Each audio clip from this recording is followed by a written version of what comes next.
출애굽기 16장 31절로 36절까지 기록된 말씀을 우리 한 절씩 교독합니다. 제가 먼저 31절부터 교독하도록 하겠습니다. 이스라엘 족속이 그 이름을 만나라 하였으며 가시 같고 희고 맡은 꿀 섞은 과자 같았더라. 모세가 이르되 여호와께서 이같이 명령하시기를 이것을 오멜에 채워서 너희의 대대 후손을 위하여 간수하라. 이는 내가 너희를 애굽 땅에서 인도하여 낼 때에 광야에서 너희에게 먹인 양식을 그들에게 보이기 위함이니라 하셨다 하고, 또 모세가 아론에게 이르되 항아리를 가져다가 그 속에 만나 한 오멜을 담아 여호와 앞에 두어 너희 대대로 간수하라. 아론이 여호와께서 모세에게 명령하신 대로 그것을 증거판 앞에 두어 간수하게 하였고, 사람이 사는 땅에 이르기까지 이스라엘 자손이 40년 동안 만나를 먹었으니 곧 가나안 땅 접경에 이르기까지 그들이 만나를 먹었더라. 오멜은 10분의 1 에바이더라. 아멘. 우리는 출애굽기 15장에 기록되어져 있는 하나님의 말씀을 통해서 엘림이라고 하는 장소, 그 장소에서 주셨던 하나님의 축복과 하나님의 은혜를 우리가 지난 시간 나누어 보았습니다. 이 하나님이 주시는 이 출애굽의 역사를 통해서 홍해 사건은 기적 중에 기적이었습니다. 성경에 등장하는 수많은 이적과 하나님의 능력이 있었지만 홍해 사건만큼 엄청난 기적, 홍해 사건만큼 어마어마한 이적 또한 성경에 기록된 메시지를 살펴보면 정말 이 세 번째 손가락 안에 들어갈 만큼 엄청난 기적과 이적이었음을 봅니다. 그런데 그 이적과 기적 이후에 만났던 장소가 어디였습니까? 마라라고 하는 장소입니다. 기적과 이적이 있었고 하나님의 역사심이 있었지만 인생의 삶의 자리에서 쓴 인생, 이렇게 고달픈 인생, 원치 않는 인생, 마라와 같은 인생을 만나는 것은 우리의 인생살이에 정말 누구나 거쳐야 할 삶의 모습이라는 것을 보게 됩니다. 그래서 사실은 이러한 인생의 어려움과 고난이 우리 가운데 있긴 하지만 이 인생과 고난도 대단히 우리에게 유익이라고 하는 것을 우리가 인생을 살아보면 압니다. 이 고난이 우리에게 힘을 주기도 하고 이 고난이 때때로 우리에게 정말 나아갈 삶의 방향을 제시할 때도 있는 것을 봅니다. 그런데 이 마라에 쓴 사건이 있고 난 바로 그 앞에 뭐가 있었습니까? 엘림이라고 하는 하나님의 축복과 하나님의 은혜와 하나님의 풍성함이 넘치는 엘림의 사건이 바로 모퉁이를 돌아서자마자, 마라의 모퉁이를 넘어서자마자 엘림이라고 하는 축복이 있었음을 우리가 지난 시간 말씀을 통해 보았습니다. 그런데 참 인생이라는 것이 얼마나 간사하고 저도 그런지 축복의 자리에 머물고 싶은 것이 우리의 소망입니다. 하나님이 복을 주시는 장소, 하나님이 축복하시는 장소, 하나님이 우리에게 차고 넘치게 주시는 그 장소에 머물고 싶고 그 장소에 우리가 계속 그 삶을 유지하고 싶고 그러한 상태가 계속됐으면 좋겠는 것이 우리가 바라는 삶의 모습입니다. 근데 여러분, 우리 인생이 그렇습니까? 정말 기쁜 일은 오늘 성경이 이야기하는 것처럼 그렇게 오래가지 못합니다. 홍해의 사건도 어마어마한 기적과 이적이었지만 이스라엘 백성들은 사흘길을 그들이 목마르고 고난 가운데 있자 하나님을 원망하고 하나님을 비방하는 이러한 모습으로 변질되어지는 것이 우리 인생의 어리석은 삶의 모습이라고 하는 것을 너무나도 잘 압니다. 그러다 보니 엘림이라고 하는 곳에 머물고 싶고 그곳에 안주하고 싶고 계속 그곳에 있고 싶은 것이 우리의 삶의 이러한 모습일지라도 하나님께서는 우리를 아시기에 하나님의 계속되는 인도하심이 우리의 삶의 자리에 있습니다. 그래서 오늘 본문에 시작되는 출애굽기 16장에 기록되어져 있는 광야의 삶의 자리로 하나님께서 우리를 계속해서 인도하십니다. 그래서 오늘 출애굽기 16장에 기록된 이 하나님의 말씀은 우리가 너무나도 잘 아는 말씀입니다. 만나 사건, 만나라고 하는 사건입니다. 한 번쯤 그래도 교회를 다녀보신 분들은 만나 들어보셨죠? 만나. 예. 이 만나라고 하는 사건, 참 우리가 잘 알고 있는 사건이고, 또 성경에 자주 등장하는, 그리고 신약 성경에도 만나 사건이 자주 언급되어지고 있는 아주 중요한 사건이기도 합니다. 그런데 이 만나라고 하는 뜻은 이것이 무엇이냐라고 하는 뜻을 가지고 있습니다. 그러니까 이스라엘 백성들도 광야 땅에 나와 그들이 먹고 사는 문제, 먹어야 되는 문제, 입어야 되는 문제, 마셔야 되는 이러한 문제들 앞에 직면하게 됐는데, 사막이니 농사를 지을 수도 없고, 사막이니 그들이 경제활동을 할 수도 없고, 하나님께서 그들을 광야로 몰아세웠으니 먹고 사는 문제, 이러한 문제 앞에 직면하게 되어지는데, 하나님께서 하늘에서 만나라고 하는 것을 통해서 이들을 먹고 마시고 살게 하시는데, 하늘에서 내리는 이 만나를 보자 이들이 본 적이 없으니 그들은 이렇게 묻습니다. 이게 도대체 무엇인고? 이게 도대체 뭐냐? 너 이거 본 적 있냐? 이렇게 묻기 시작해서 그 이름이 만나가 됩니다. 그래서 이 만나라고 하는 뜻은 이게 무엇인고? 라고 하는 뜻입니다. 어쩌면 이 만나라고 하는 이름이 우리가 삶을 살아가면서 만나는 삶에 많은 이러한 의문투성이, 또 해결해야 될 문제 앞에서 우리가 던지는 질문과 대단히 비슷한 이러한 이름을 갖고 있는 것 같습니다. 코로나 사태, 도대체 이것이 무엇입니까? 여러분들이 저한테 묻지 말고 저도 여러분들에게 묻고 싶은 심정입니다. 하루하루 도대체 하나님 이게 무슨 사건입니까? 왜 이걸 허락하셨습니까? 언제 끝납니까? 이것이 무엇인고? 이렇게 묻고 싶은 우리의 심정을 대변하는 것과 같은 이러한 만나 사건, 이것을 통해서 하나님은 여전히 이 시대를 살아가는 우리들에게도 말씀하시고 교훈하시고 하나님의 은혜를 베푸시고 있다는 것입니다. 그래서 우리가 이해할 수 없는 것, 우리가 처음 만나는 사건, 여전히 경험해보지 못한 이러한 삶의 여정 속에서 그들이 던졌던 이것이 무엇인고? 라고 묻고 있는 이 질문 앞에서 하나님이 던지시고 있는 영적인 교훈과 하나님의 메시지는 무엇이었는지 본문이 기록하고 있는 말씀을 통해서 함께 나눠보기를 원합니다. 첫 번째로 우리는 이 만나 사건을 통해서 하나님이 주시는 신앙의 균형이 무엇인가, 삶의 균형이 무엇인가 하는 것을 물어야 할 때라고 하는 것을 우리는 이 본문의 말씀을 통해서 생각해 보게 됩니다. 우리가 출애굽 사건을 쭉 하나님의 말씀을 통해 나누면서 출애굽 사건은 기적과 이적과 지금까지 보지 못했던 하나님의 능력의 역사가 연속적으로 계속해서 일어나는 사건들로 성경이 구성되어 있는 것을 봅니다. 그래서 여러분들이 좀 지루하셨겠지만 우리가 10가지 재앙에 대한 메시지를 나누지 않았습니까?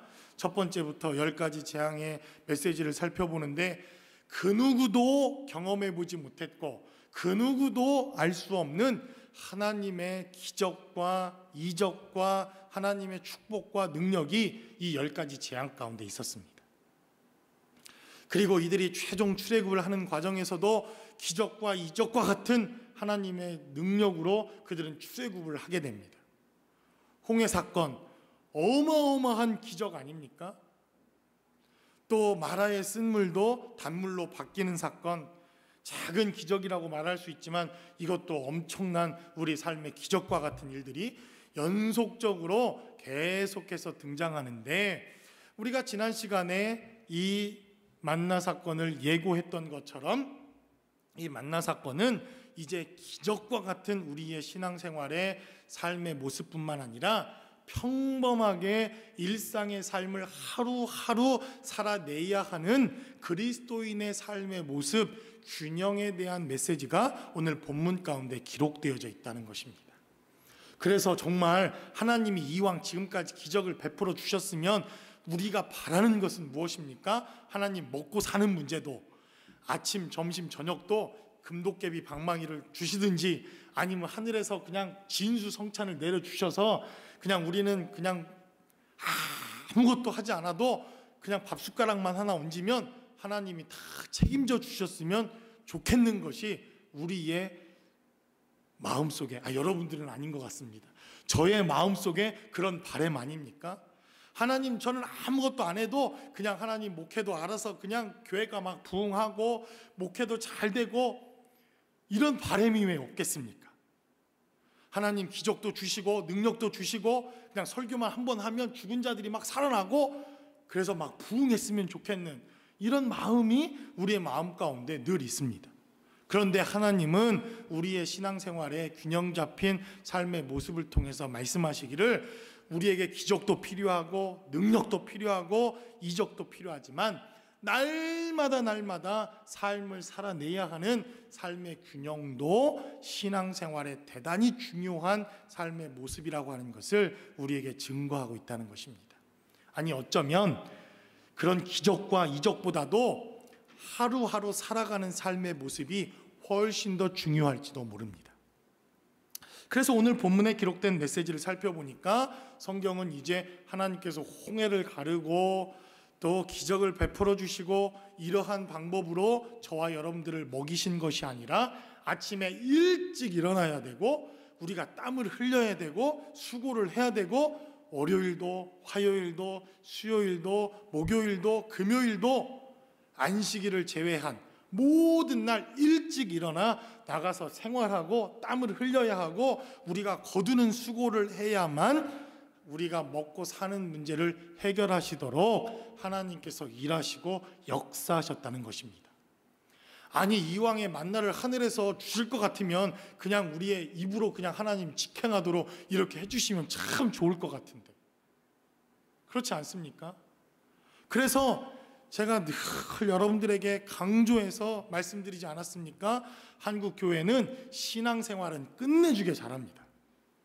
아주 이거는 훈련을 얼마나 잘 받았는지 모릅니다. 주일날 교회 안 나오면 지옥 가는 것처럼 그렇게 훈련을 받았습니다. 새벽 예배, 11조 하는 거, 감사헌금 하는 거, 교회에서 무슨 행사 있으면 얼굴을 안 비치면 신앙생활 못하는 것처럼 신앙생활 잘 못하는 사람처럼 우리가 그렇게 인식되어 왔던 것 아닙니까? 그런데 이 코로나 바이러스 시대에 예배를 모일 수가 있습니까? 우리가 해왔던 대로 신앙생활을 해올 수 있습니까? 진짜 중요한 우리의 일상의 신앙생활이 중요한 시대라고 하는 것을 우리는 코로나 바이러스 시대에 너무나도 뼈저리게 느끼고 있습니다. 코로나가 발생했을 때 한국 교회 엄청 욕을 얻어먹었습니다. 여러분 신앙생활을 잘못해서 욕을 얻어먹은 것입니까? 아닙니다. 일상의 생활신앙을 잘못해서 우리가 욕을 얻어먹은 것입니다. 그래서 신앙생활도 대단히 중요하지만 생활신앙도 대단히 중요합니다. 몇 차례 강조해서 여러분들에게 말씀을 드린 적이 있습니다. 여러분 11조하고 교회 나와 예배하고 새벽 기도하고 또 기도원에 가서 기도하고 교회가 제공하는 영적인 프로그램들을 여러분들이 순종해서 따라오는 것 이것도 대단히 신앙생활의 중요한 파트이지만 어쩌면 우리가 이것 때문에 잊고 살아왔던 우리의 삶의 신앙의 문제 이것을 지금 심각하게 바라봐야 할 필요가 있다는 것입니다. 그래서 이들은 자신들이 먹고 살아야 되는 문제 아침에 가서 먹을 양식을 거두고 그것을 거두고 그래서 먹고 수고하고 살아내야 하는 일상의 삶의 훈련의 시간들이 대단히 필요하다고 하는 것을 이 만나 사건을 통해서 우리에게 말씀하고 있다는 것입니다. 그래서 여러분 주일 예배만큼 월요일 일상의 삶을 살아내는 것 대단히 중요합니다. 또 화요일도 나가서 여러분들이 일상의 삶을 살아내는 것 주일날 와서 경건하게 예배 드리는 것만큼 우리의 삶의 자리에 대단히 중요한 삶의 모양과 삶의 신앙이라고 하는 것을 오늘 이 훈련을 통해서 하나님 말씀하십니다. 그래서 월요일도 나가라, 화요일도 나가라, 수요일도 나가라 그렇게 거둬들이고 그렇게 삶을 살아내는 것도 신앙생활이라고 하는 것을 이 만나 사건을 통해서 우리에게 말씀하시고 있다는 것입니다. 그래서 여러분 제가 늘 말씀드리지 않습니까? 이 목사는 교회 일주일 내내 교회에 있죠. 일주일 내내 교회에 있습니다. 그런데 여러분들은 또 나가서 삶도 살아야죠. 누가 더 중요합니까? 누가 더 훌륭한 사람이어야 됩니까? 여러분들이 사실은 훨씬 더 신앙인답게 삶을 살아내는 것이 너무너무나도 중요하다고 하는 것을 성경은 이렇게 말씀합니다. 그래서 제가 말씀드리잖아요. 여러분 생활신앙에 자신이 없거들랑 신학교 가십시오. 신학교 가셔야 됩니다. 그렇지 않거들랑 여러분 월요일 날도 신앙인으로 살아내셔야 됩니다. 화요일 날도 그리스도인으로, 수요일 날에도 그리스도인으로, 목요일 날에도 그리스도인으로 여러분들이 살아내야 하는 삶. 그래서 이 만나 사건은 대단히 중요하다는 것입니다. 앞으로 40년 동안 이들은 매일같이 나가 이 양식을 거두고 먹고 살아야 되는 문제 앞에서 하나님께 훈련을 받고 말씀에 순종하고 삶을 살아내야 하는 이러한 사건, 이것이 만나 사건이었다고 하는 것을 성경은 우리에게 말씀합니다. 그래서 오늘 본문에 기록된 메시지가 대단히 중요한데 16절은 이렇게 증가합니다. 여러분 16절에 기록된 메시지를 한번 살펴보십시오. 우리가 오늘 본문은 31절부터 36절까지 읽었지만 여러분들이 16장 1절부터 30절까지 집에 가셔서 꼭 읽어보셔야 됩니다. 그리고 16절은 이렇게 증가합니다. 여호와께서 이같이 명령하시기를 너희 각 사람은 먹을 만큼만 이것을 거둘지니 곧 너희의 사람의 수요대로 한 사람의 한 오멜씩 거두되 각 사람이 그의 장막에 있는 자들을 위하여 거둘지니라 하셨느니라 라고 말합니다. 하나님께서 뭐라고 말씀하십니까? 한 사람에게 필요한 양만큼 거두라 이렇게 말씀하십니다. 17절은 기록하기를 이스라엘 자손이 그같이 하였더니 그 거둔 것이 많기도 하고 어떤 사람은 적기도 하니 라고 말합니다. 제 눈길이 머문 건 17절입니다. 한 주간 내내 말씀을 묵상하면서 이 말씀을 깊이 묵상하다가 오늘 보니까 하나님이 필요한 만큼 16절은 거두라고 말씀했는데 어떤 사람은 많이 거두었다고 말합니다.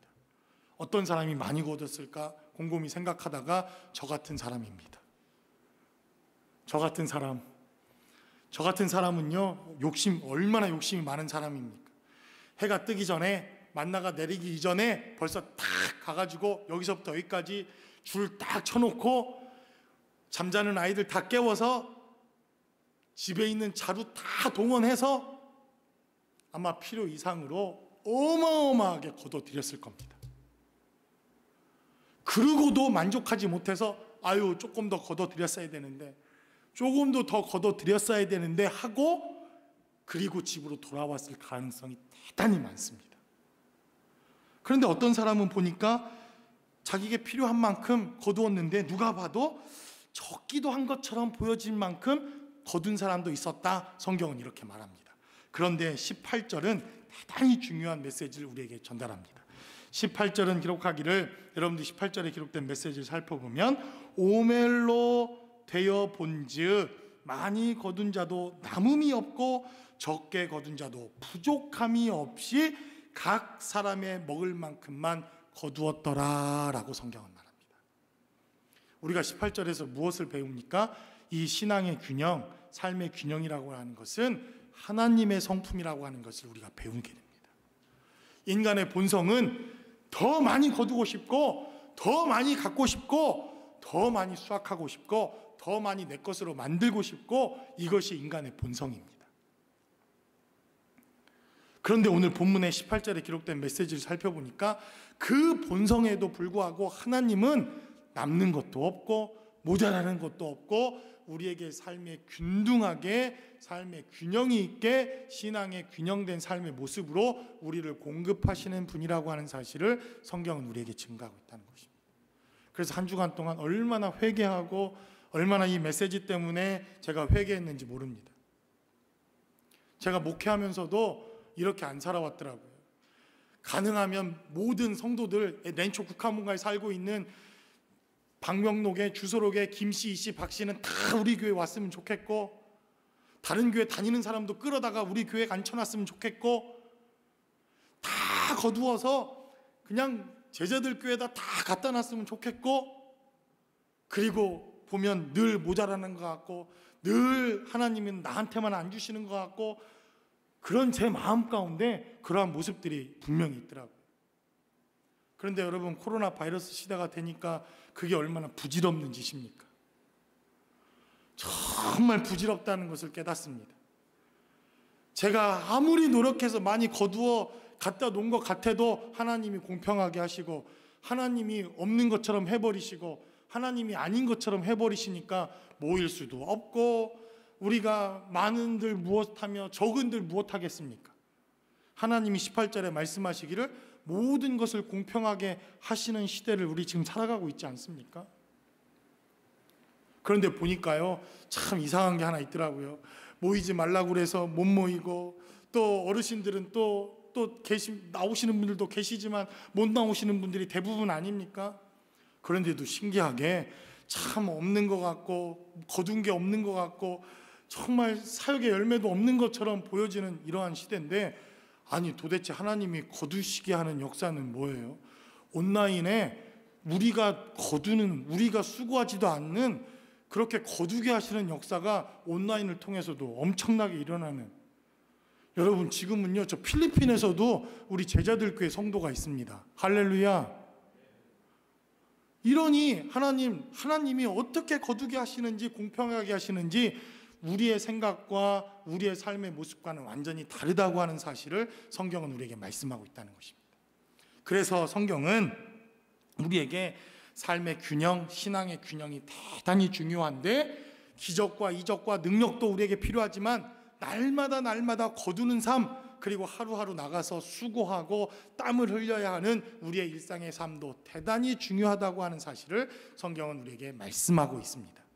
두 번째로 본문은 우리에게 증거하기를 이 만나 사건을 통해서 우리가 균형 있는 삶, 균형 있는 신앙생활, 균형 있는 삶의 모습으로 살아가기 위해서 필요한 것, 그것은 순종 훈련이 필요하다고 하는 것을 성경은 우리에게 말씀합니다. 오늘 이 본문의 메시지를 살펴보면 꼭 저 같은 사람이 있더라고요. 보니까 꼭 저 같은 사람이 있습니다. 꾀를 내는 사람. 하나님이 나가서 이렇게 아침마다 나가서 해가 뜨기 이전에, 그리고 해가 중천에 떠서 이 만나가 없어지기 이전에는 거두라, 이렇게 명령하십니다. 그리고 또 두 번째 명령은 무엇입니까? 사람의 수요대로만큼만 오늘 먹을 거를 거둬라, 이렇게 말합니다. 그리고 내일 오늘 먹을 거를 거두고 내일도 반드시 나가서 거둬라, 이렇게 말합니다. 그리고 안식일, 지금으로 말하면 주일날에는 나가서 거두지 말고 그 전날 안식일에 필요한 2배만큼을 거두라, 이렇게 하나님 명령하십니다. 그런데 이렇게 하다 보니까 꾀가 나오죠. 꾀가 생기죠. 아니 매일 아침 일어나는 게 힘들지 않습니까? 매일 아침 나가서 삶을 살아내야 하고 매일 아침 나가서 이러한 삶의 생계수단을 한다는 것 사실 쉬운 일이 아닙니다. 그러니 꾀가 납니다. 오늘 거둘 거 이만큼 거둘 게 아니라 내일 것까지 다 거둬버리자. 근데 그 다음날 가보니까 그것이 벌레가 나고 상해서 먹을 수 없었더라, 성경은 말합니다. 안식일에는 거두지 마라, 이렇게 말씀하셨음에도 불구하고 안식일에 또 나가서 거둘 것이라고 나가봅니다. 그랬더니 성경은 하나님의 명령대로 안식일에는 만나가 내리지 아니하였다, 성경은 이렇게 말씀합니다. 그래서 여러분, 오늘 본문에 기록된 메시지를 살펴보면 그들의 생각과 그들의 사고와 그들의 이성이 잘못된 것은 분명히 아닙니다. 분명히 그것도 필요합니다. 우리의 생각대로 오늘 2배를 거두면 내일이 좀 편안할 수 있습니다. 우리의 생각대로 안식일에도 좀 거두면 우리가 좀 더 넉넉할 수도 있는 것입니다.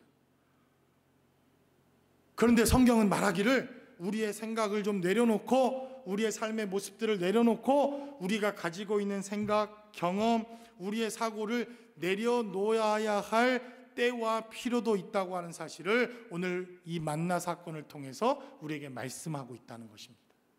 그래서 저는 여러분들의 생각과 여러분들의 사고와 여러분들의 삶의 방식이 틀렸다고 생각하지 않습니다. 분명히 우리는 그렇게 살아내야 할 삶의 모습도 필요합니다.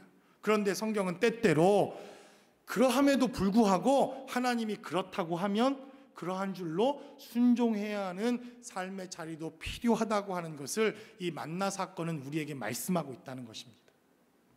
그러니 여러분, 때때로 설명이 됩니까? 태초에 하나님이 천지를 만드셨다, 이렇게 말씀하셨습니다. 그런데 여러분, 이게 설명이 됩니까? 설명이 안 되죠.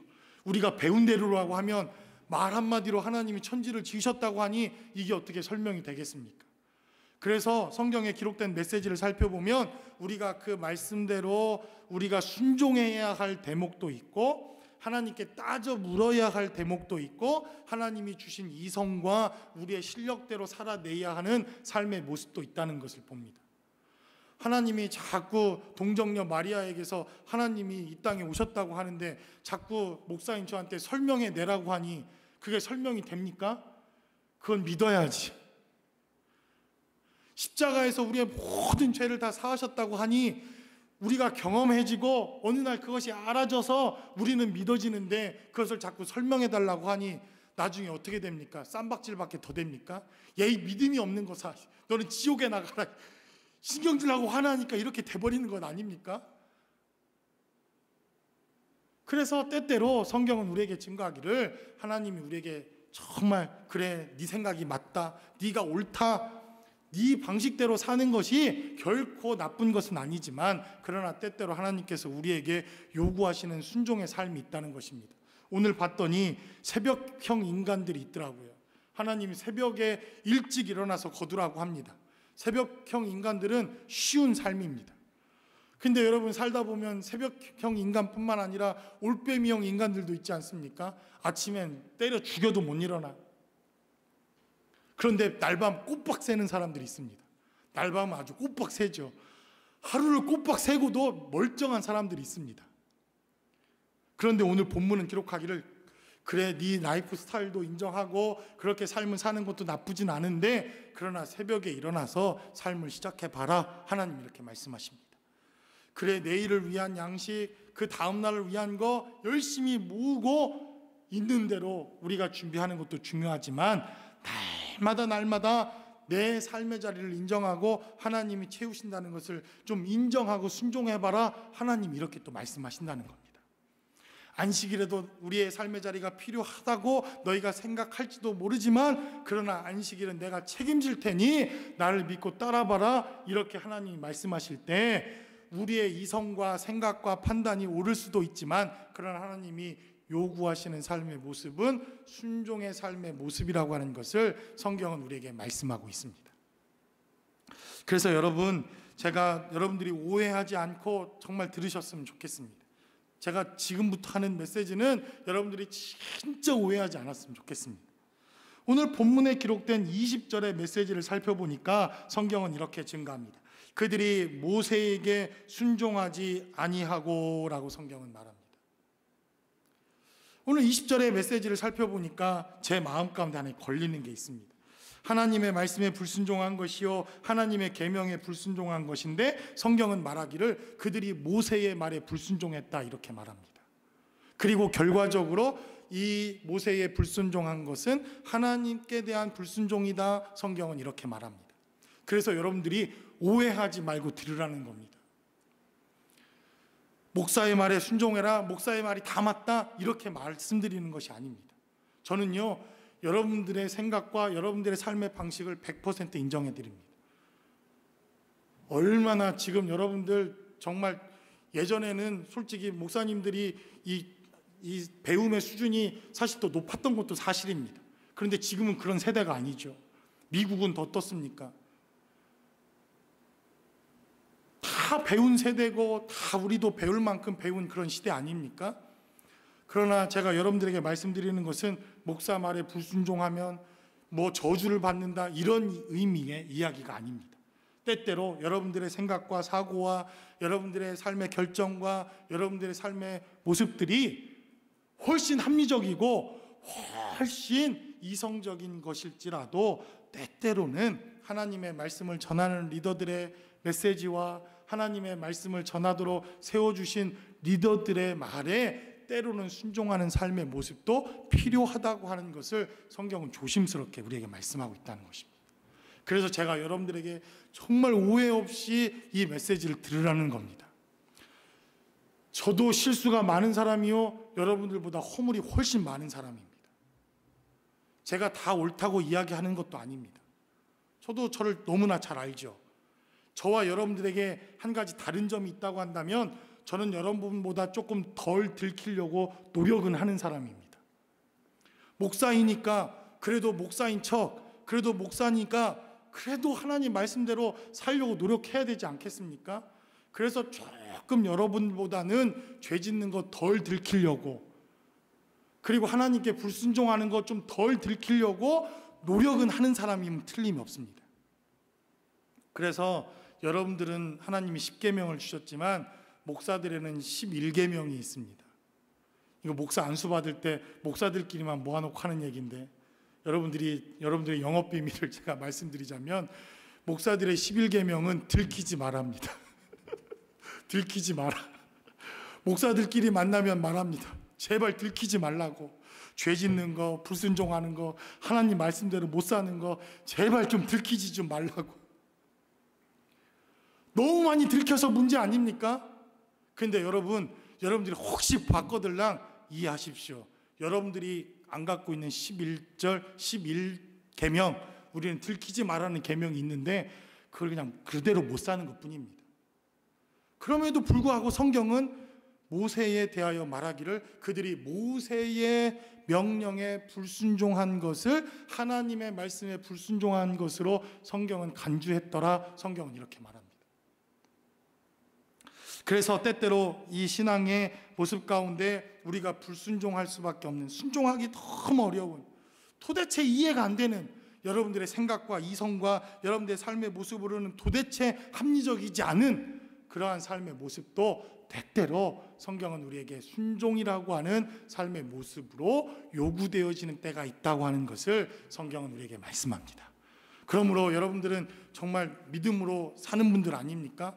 그러니 여러분들이 믿음으로 순종하시고 하나님의 말씀에 순종하시고 하나님의 뜻대로 살아내실 수 있는 저와 여러분들의 삶의 자리가 모두 되실 수 있기를 주님의 이름으로 간절히 축원합니다.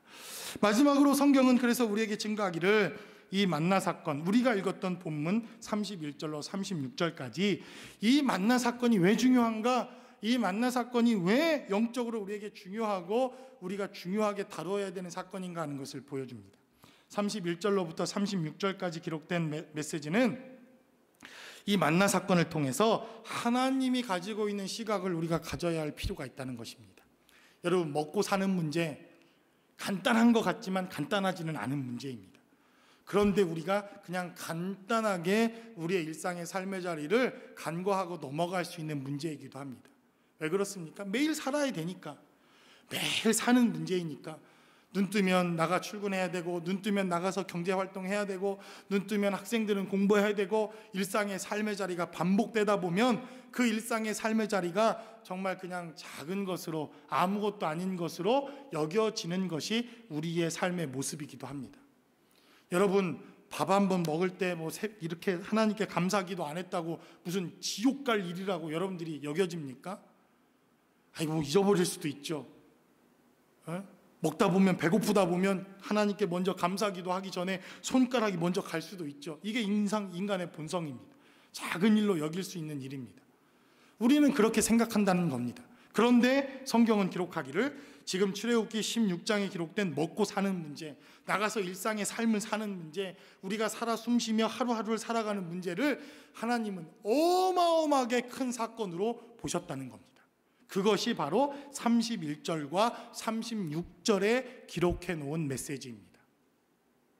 제가 여러분들에게 성경을 읽을 때 주의 깊게 읽어라, 그리고 꼭 질문하면서 읽어라, 여러분들에게 늘 말씀을 드렸습니다. 31절과 36절을 읽으면서 질문이 생겨야 합니다. 의문이 생겨야 합니다. 왜 하나님이 성경의 메시지를 특별히 31절과 36절을 기록해 놓으셨는지 여러분들에게 궁금함이 생겨야 합니다. 오늘 본문에 기록된 메시지를 살펴보면 이제 32절은 기록하기를 모세가 이르되 여호와께서 이같이 명령하시기를 이것을 오멜에 채워서 너희의 대대 후손을 위하여 간수하라. 이는 내가 너희를 애굽 땅에서 인도하여 낼 때에 광야에서 너희에게 먹인 양식을 그들에게 보이기 위함이니라 하셨다 하고 라고 말합니다. 여러분, 이상하죠? 뭐가 첫 번째 이상합니까? 분명히 다음 날 만나는 상해버립니다. 냄새가 납니다. 사용할 수 없는 것이 됩니다. 그런데 하나님이 만나를 거두라 이렇게 말씀하시고 이것을 대대에 많은 사람들에게 증거물로 보여줘라 그렇게 거두게 하신 것은 상하지 않습니다. 한 세대가 지나고 다음 세대가 지나고 성막의 법궤 안에 그리고 그 법궤 안에 만나를 담은 항아리, 그리고 그 항아리에 만나를 담아두고 대대에 이것을 증거로 삼아라, 이렇게 말씀하십니다. 그리고 또 34절은 기록하기를 아론이 여호와께서 모세에게 명령하신 대로 그것을 증거판 앞에 두어 간수하게 하였고라고 성경은 말합니다. 질문이 또 있어야 합니다. 여러분, 지금 이 만나 사건은 아직 시내산에 도달하기 이전에 있었던 사건입니다. 시내산 사건은 어떤 사건입니까? 시내산에 도착해서 모세는 하나님께 40일을 금식하며 40일을 금식한 결과로 그는 오늘 본문에 기록된 대로 증거판을 가지고 내려옵니다. 10계명의 증거판, 10계명의 돌판, 10계명의 비석을 언제 가지고 내려옵니까? 바로 출애굽기 19장 시내산 사건 때에 일어나는 사건, 그리고 그때 가지고 온 10계명 증거판, 아직 출애굽기 16장에는 나타나지 않은 사건이요, 아직 기록되지 않은 사건, 그런데 오늘 16장에는 증거판 앞에 기록해 놓으라라고 말합니다. 그리고 그 증거판, 이 10계명의 돌비는 어떻게 됩니까? 그것을 가지고 내려올 때 아론과 그 자손들이 거기서 금송아지를 가지고 우상 숭배를 하다가 모세가 그것을 와장창 집어 던져버립니다. 그리고 하나님께서는 말하기를 너희가 범죄한 그 사건을 기록하기 위해서 그 증거판을 법궤 안에 집어넣어라 라고 말합니다. 그러니까 이 법궤 사건은 아직 일어나지도 않은 사건이요, 그리고 이 법궤 사건은 대단히 중요한 사건이요, 성경에 기록되어져 있는 성막의 법궤, 그리고 지성소, 성소와 지성소는 너무너무나도 중요한 것인데 성소 안에서도 지성소, 그 지성소 안에서도 법궤, 그 법궤 안에서도 법궤 안에 들어있는 만나를 담은 항아리, 그리고 오늘 성경에 기록되어 있는 증거판, 아론의 쌍난 지팡이와 함께 이 모세의 법궤 안에는 세 가지의 가장 중요한 출애굽기의 물건 세 가지가 그 안에 들어가 있습니다. 우리가 앞으로 성막에 대해서 공부하겠지만 성막의 지성소 안에 이제 대제사장이 1년에 딱 한 번 어린 양의 피를 가지고 그 지성소 안으로 들어갑니다. 그리고 어떻게 합니까? 그 법궤 위에 양의 피를 뿌립니다. 그래서 하나님께서 우리의 인간의 모든 죄악을 사하시면 제사장은 살고, 그렇지 않으면 제사장은 그 자리에서 죽임을 당합니다. 다른 말로 하면 우리가 목사가 와서 설교하는데 하나님이 설교가 마음에 안 들어, 네 마음대로 했어, 하나님 말씀대로 전하지 않고 지 멋대로 했어, 그러면 죽는 겁니다. 저는 죽었어도 100번은 더 죽었겠죠, 그렇게 치면. 그러니 제사장이 얼마나 두렵습니까? 그래서 제사장은 들어갈 때 그냥 들어가는 게 아니라 방울 달린 옷을 들어갑니다. 그리고 거기 허리에 큰 띠를 메고 밖에서, 지성소 밖에서, 대제사장밖에 지성소에 들어갈 수 없으니 딸랑딸랑 소리가 30분 이상 안 들리면 밖에서 끌어냅니다. 그러면 죽어있는 대제사장을 보는 겁니다. 그런데 어떤 죄를 사하는 겁니까? 바로 법궤 안에 들어있는 죄를 사하는 것입니다. 매일매일 먹고 사는 문제, 만나 때문에 하나님 앞에 거절하고 불순종했던 바로 이 만나 사건. 그래서 민수기 11장이 동일하게 출애굽기 16장에 기록된 메시지와 동일한 짝을 이루는 메시지인데, 그 본문에는 기브롯 핫다야와라고 하는 장소에서 이 사건이 일어납니다. 하나님의 진노라고 하는 이러한 뜻을 갖고 있는 장소입니다. 그리고 십계명 돌파는 어떤 하나님의 메시지입니까? 하나님의 메시지가 선포됨에도 불구하고 여전히 우상 숭배를 하고 있는 이스라엘 백성들의 가증한 모습들이 이 증거판의 증거로 법궤 안에 들어가 있습니다. 아론의 쌍난 지팡이는 무엇입니까? 고라와 그의 자손들이 모세의 리더십에 반역하고 하나님이 세우신 질서에 반역하는 이러한 역사들이 이 고라의 사건을 통해서 일어나고, 하나님은 아론의 쌍난 지팡이를 가져다가 하나님이 어떻게 역사하신지를 보라, 그렇게 말씀하시니 아론의 지팡이에만 싹이 나고 나머지 11지파, 12지파의 다른 족장의 지팡이는 싹이 나지 않습니다. 그래서 어떤 이들은 그것이 부활에 대한 증거다 이렇게 이야기하지만 물론 맞습니다. 그러나 불순종에 대한, 하나님께서 어떻게 불순종을 다루셨는가에 대한 메시지가 바로 이 아론의 쌍난 지팡이로 법궤 안에 들어있는 것입니다. 그리고 1년 1차씩 들어가서 그 죄를 사해라, 이것이 바로 성소 지성소 안에 들어가 하나님께서 우리에게 요구하시는 예배의 모습입니다. 그러니 여러분, 먹고 사는 문제가 간단한 문제입니까? 우리는 아무것도 아닌 문제라고 여겨졌던 이 문제를 하나님은 어마어마한 사건으로 지금 보시고 있다는 것입니다. 여러분들이 나가 숨쉬는 것, 여러분들이 나가 생활하는 것, 여러분들이 일상의 삶의 자리를 살아내는 것, 그것이 어쩌면 아무것도, 우리가 보기에는 아무것도 아닌 그런 일일 수 있다는 것입니다. 그러나 하나님께서는 그 일을 어마어마하게 큰 일로 보셔서 그것을 법궤 안에 집어넣으시고, 대제사장이 1년에 한 번씩 어린 양의 피를 가지고 그곳에 들어가 죄를 사해야 할 만큼 하나님은 어마어마한 일들로 우리의 삶의 모습을 보고 계시다는 것입니다. 그래서 여러분들이 나가서 숨쉬고, 여러분들이 나가서 삶을 사시고, 여러분들이 나가서 생활하시고 삶의 발자국을 한 걸음이라도 사시는 것, 이것은 우리가 보기에는 아무것도 아닌 하찮은 일일 수 있습니다. 그런데요, 하나님은 그것을 가장 큰 일로 여기셨다는 겁니다. 그것을 어마어마한 사건으로 여기셨다는 겁니다. 그것을 대대로 기억해라, 이렇게 하나님이 보셨다는 겁니다. 그래서 여러분, 대단히 중요한 사건입니다. 여러분들이 나가서 숨쉬는 것, 생활하는 것, 삶을 나가 거두는 것, 그리고 삶의 치열한 삶으로 생활해내는 것,